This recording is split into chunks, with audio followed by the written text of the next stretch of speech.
Deputy President William Ruto says ODM leader Raila Odinga is a political fraud who lacks the legitimacy or integrity to point a finger at him in the ongoing debate on the Aurora and Kimwarer Dams scandal. NTV's political affairs reporter Kennedy Morethi covered the closing ceremony of the 6th Devolution Conference, where the Deputy President threw the last salvo in an ongoing battle of words with Raila Odinga. Deputy President William Ruto was eager to answer Raila over remarks he made against him, setting stage for a bare-knuckle political battle that seems to be getting more intense with each passing day. Ladies and gentlemen, the biggest threat to the war on corruption is selective prosecutions targeting predetermined individuals or projects. And secondly, rumor mongers, propagandists, and peddlers of half-truths, exaggerations, and distortions meant for media headlines to execute covert political schemes, which in and of itself constitute obstruction of justice.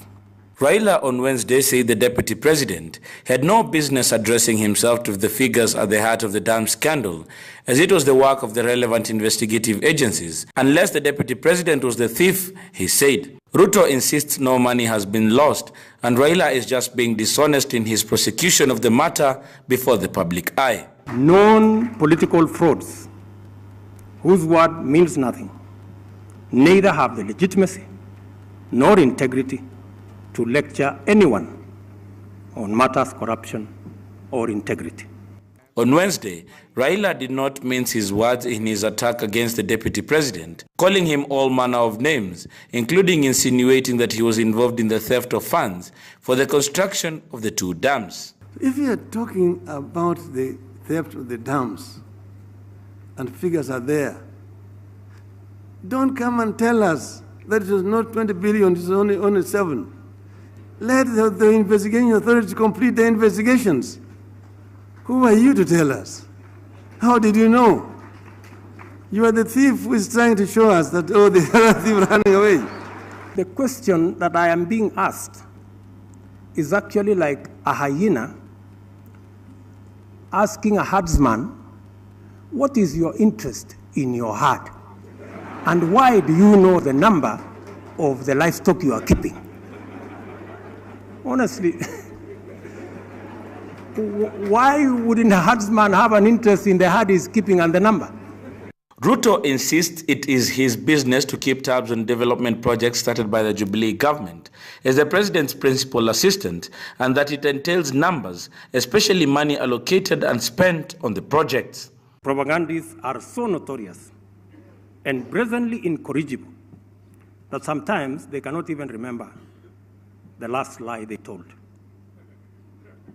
This is the unfortunate and reckless politicization of the war on graft, and you, who are engaged in this charade, are the biggest single threat to the fight against corruption, and in fact, you are the ugly face of impunity. There are those who want the 2 leaders to set aside their differences and focus on the country's development.